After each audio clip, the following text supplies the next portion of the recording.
A'udzubillahi syaitanirrajim. Bismillahirrahmanirrahim. Assalamualaikum warahmatullahi wabarakatuh. Magandang gabi, Quezon City! Pastor Apollo.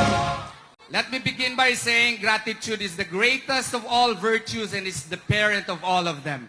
Gusto ko pong pasalamatan si Congressman Bong Sontay for having us here at saka ang buong Duterte. Mga kaibigan, ako po si Attorney Israelito Bobet Torion. Ako po ang official spokesperson ni Pastor Apollo Sikibuloy. Ako rin yung nag-assist ni Tatay Digong noon sa kanyang kaso at saka yung sa impeachment case ni Inday Sara. Ako po ay nandito dahil gusto ko pong ibahagi sa inyo. Alam ko po, marami sa inyo kumbinsido na mag-Duterte na. Pero ngayong gabi, kumbinsihin ko kayo, walayan ninyo ang lahat na pagdududa ninyo kay Pastor Apollo Sikibuloy at butuhan po ninyo. Sino ba si Pastor Apollo Sikibuloy? Si Pastor Apollo Sikibuloy ay galing sa kahirapan. Siya po ay lumaki doon sa paanan ng bundok ng Apo sa Kalinan, Davao City. Siya po ay nag-aral ng mabuti, naging scholar ng Biblia, naging ministro, and in 1985, he founded the Kingdom of Jesus Christ with just only 15 members. And look at it now. It has 7 million members present in 2,000 cities and 200 countries. Ako po ay Muslim. Iba-iba po ang relihiyon natin. Dapat po gamitin natin ang ating moralidad pag desisyon sa isang tao sumala or pursuant to our belief. Let us not use our set of beliefs to judge other persons. Especially in this case, si Pastor po, nakita po niyo ang kanyang mga achievements. Lahat po ng kanyang mga tinatayo katulad ng SMNI, pinagpala po ng Poong May Kapal. Kaya po naging magnet siya ng envy ng politika. Anong ginawa? Ang best friend niya. Sino ang best friend niya? Si Tatay Digong. Noong vice mayor pa lang si Tatay Digong, kasama na sila. Naging mayor si Tatay Digong, sinuportahan niya. Nung tumakbong congressman, sinuportahan niya. Nung tumakbong presidente, sinuportahan niya. Ngayon naman, sinusuportahan niya si Inday Sara. Wala po noong plano magpolitiko si Pastor. Nandyan na po sa kanya ang lahat. Siya lang po ang isang mayaman na tao na maski tingnan po ninyo lahat ng kanyang propriedad, wala po maski isang propriedad sa kanyang pangalan. Ganyan po siya na pagkatao. Ngunit, nangyari nga po, marami nga siguro sa inyo naniniwala na siya po ay rapist. Alam nyo bakit? Kasi kung tingnan niyo yung mainstream media, pinipintal na po ang pagkatao niya na itim. Marami siguro sa inyo ay naniniwala na totoo po yun. Hindi po totoo yun. Produkto lang yun ng isang napakasamang pamulitika dito sa ating bansa. And what is my proof? Tingnan nyo nga, mga kaibigan ko, dito sa Quezon City. I-analyze niyo. Gamitin natin ang biyaya ng Poong May Kapal sa atin. Ano po yun? Yung utak natin. Sabi nga po, nung siya ay inihabla ng rape, 2014 daw nangyari. Lumabas siya sa KOJC 2016. Matagal siyang lumabas, wala pong kaso. Na-file lang po yung kaso in 2019. 5 years thereafter, pagkatapos po yung complainant, meron ng warrant of arrest sa cyber libel kasi sinisiraan niya si Pastor Apollo Sikibuloy. Mga taga Quezon City, meron ba kayong nakita na rape case na maski punit na panty? Wala. Meron ba kayong rape case na nakita na maski police blatter? Wala. Meron ba kayong rape case na nakita na maski medical certificate? Wala. Meron ba kayong rape case na nakita na pati ang SMNI na mga TV at radyo ipasara? Meron ba kayong rape case na nakita na pati lahat ng pondo ng kanyang mga korporasyon isasara? Anong ibig sabihin nito, mga taga Quezon City? Ang ibig sabihin nito, gusto nilang payukuin si Pastor Apollo Sikibuloy Kasi akala nila yuyuko din si Tatay Digong. Gusto ba natin yan, mga taga Quezon City? Kaya nga, i-request ko kayo ngayong gabi. Tanggalin nyo ang pagdududa nyo. Suportahan natin si Pastor Apollo C. Kibuloy. Ano ba ang gagawin din niya? Tatanong ni Atty. Torion, ano namang gagawin niya doon sa Senado?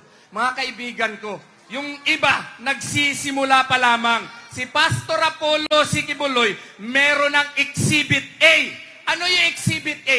Look at the KOJC. Tingnan nyo, walang bahid na korupsyon. Maski lahat ng mga propriedad wala sa kanyang pangalan. He wants to be your main warrior against corruption. Yun po ang gusto ni Pastor kasi nakikita niya, grabe na ang pamulitika sa ating bansa. Kanser na ang korupsyon ng ating bansa. And what does he want to do with our country? He wants to pass a law amending the Ombudsman Act. Gusto niya na may Truth Commission na magtitingin sa lahat ng mga transaksyon ng gobyerno. At kung may mga korupsyon, filean ito ng kaso at ipataas niya ang ng mga silot nito. Ano ba yung silot sa Tagalog? Tingnan mo, lumabas tuloy ang pagkabisaya ko. Parusa, tama. Maraming salamat po. What he wants to do, ladies and gentlemen, is that he wants to amend the plunder law. Kasi ngayon, kung gusto mong magnakaw, 50 milyones muna bago ka mabitay. Gusto niya i-lower yung threshold nito. Hindi 1 million, 100,000. And what is the message, ladies and gentlemen? The message is to strike fear into the hearts of every politician who will rob our country from its coffers. Yun po ang gusto niya. Ano pa? Gusto rin niya, mga kaibigan, na protektahan ang mga witnesses po na privy to corruption yung may mga alam. Gusto niyang isabatas ang Whistleblower Protection Act. Tsaka ang pamaraan ngayon sa Kongreso, kung meron silang mga confidential funds, intelligent funds, ang ginagawa, liquidation by certification. Ang gusto ni Pastor, wala na yan kasi source of corruption yan. I-certify mo lang, okay na. Ayaw ni Pastor ganyan. Ang gusto niya, transparency, liquidation by receipts. Di ba maganda yon? Ano pa? Gusto niya, trabaho, trabaho, trabaho, trabaho. Listen to me and just give me 5 more minutes and you will be convinced to vote for him. He wants to pass the Philippine Food Sufficiency Act. Ano pong ibig sabihin nito? 300,000 hectares of land are government lands. Wala pong gamit yan. Anong gusto niya? Gusto niya na ang gobyerno na ngayon, ang prime mover ng agrikultura. Gusto niya na yung lahat ng mga walang trabaho, i-hire ng gobyerno. Ang gobyerno na ngayon, ang number 1 agriculturist ng ating bansa. At saka anong gusto niya? Yung may mga farm na ayaw na sumali dito, gusto niya suportahan ng fertilizer, gusto niya suportahan ng mga punla, at kung mag-harvest, ang gobyerno na ang bibili nito. Kasi ako po'y magsasaka. Ang problema po ng mga magsasaka po ay pag mag-harvest na, grabe kamura na ng kanilang produkto. Gusto ni Pastor na ang gobyerno na ang bibili po nito at ang gobyerno na ang mag-export sa Taiwan, doon sa Hong Kong, doon sa Dubai, doon sa United States of America at iba pa. Through this, makatrabaho ang walang mga trabaho, ang mga farmers na gusto magpaupa sa kanilang mga lupa, kanila pa ang kita, at may joint venture scheme pa, marami na ang kita. Through this, yung bigas po, naturally, sa kanyang projections, ay unti-unti pong bababa. Hindi katulad ngayon, uutang ng bilyones para ipakita lang sa mga tao na 20 pesos lang daw ang bigas. Hindi po tama yun, according to Pastor Apollo C. Kibuloy. Ano pa? Gusto niya dito i-amyenda ang Republic Act 10869. Ano yun? ito po yung batas na nagbibigay ng Job Start Act doon sa mga walang trabaho na mga teenagers. Ang gusto niya amendahan ito kasi kung basahin mo yung batas, kailangan high school graduate ka muna bago ka maka-avail nito. Ang gusto ni Pastor, bakit high school graduate? Maski wala kang grado, kung ikaw ay gusto mo ng trabaho, teenager ka, o at least wala ka pang asawa, o maski may asawa ka pa, dapat maka-avail ka nito para meron kang trabaho by giving tax benefits, tax credits sa mga korporasyon. Di ba maganda yun? Sino ba ang merong mga OFWs dito na mga pinsan o mga kapatid? Gusto rin ni Pastor na mag-introduce ng batas na Continuing Education and Entrepreneurial Act. Anong ibig sabihin nun? Ang ibig sabihin nun, yung mga OFWs pupunta po sa abroad kasi po gusto nilang magkaroon ng income, ibigay sa kanilang pamilya. But deep in their hearts, gusto nilang bumalik dito. Pero pagbalik nila dito, 1 month pa lang, wala na silang pera. So kailangan doon sa abroad, pwede na silang bigyan ng edukasyon para magkaroon sila ng sariling diploma, i-train sila ng entrepreneurial skills para alam na nila ang proper na pagnegosyo para pagbalik nila dito, ready na sila para makabalik at merong disenteng panghanap buhay dito sa ating bansa. Gusto rin niya na meron ng pensyon ang mga OFWs para pagbalik nila dito ay meron silang source of income pa rin. Ano pa? Ito rin ay gusto talaga ni Pastor. Through health. Sa Brazil, sabi niya, kung pumunta ka sa Brazil, kung magkasakit ka, free lahat. Hindi katulad ngayon, kung pupunta ka sa isang center, pati ang injection, binabayaran mo, tama?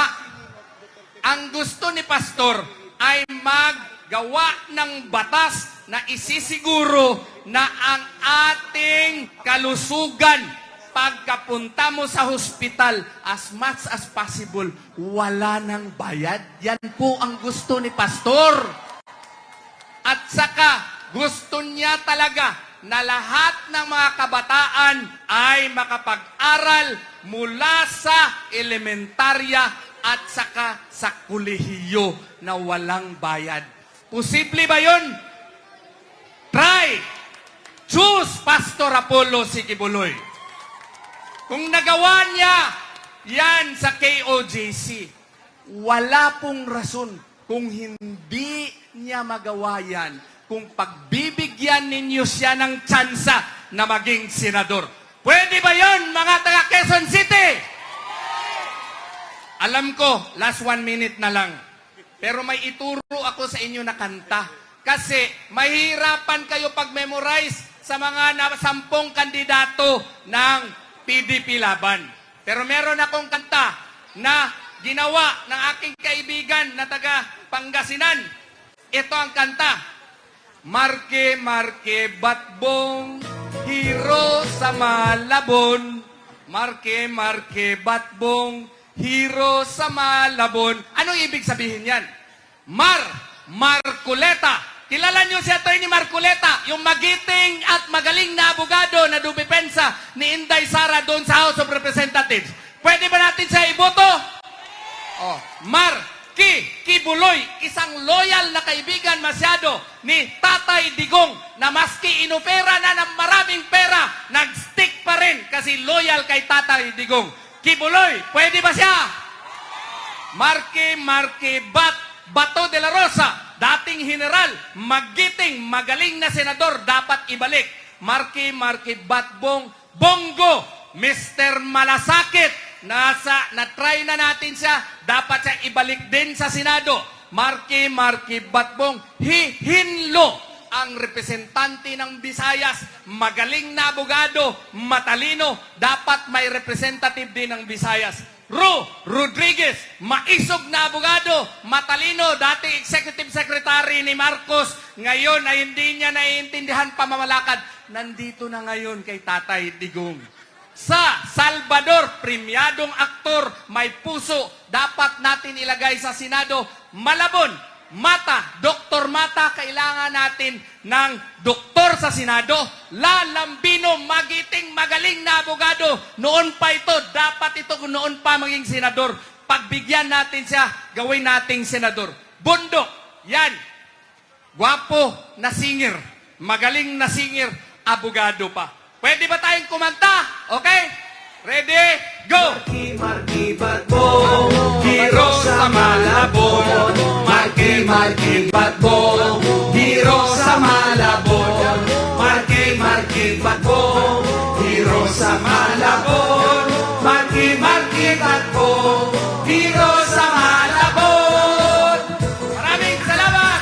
Magandang gabi, Quezon City! Attorney Bobert Corayon para kay Pastor Apollo Kibuloy.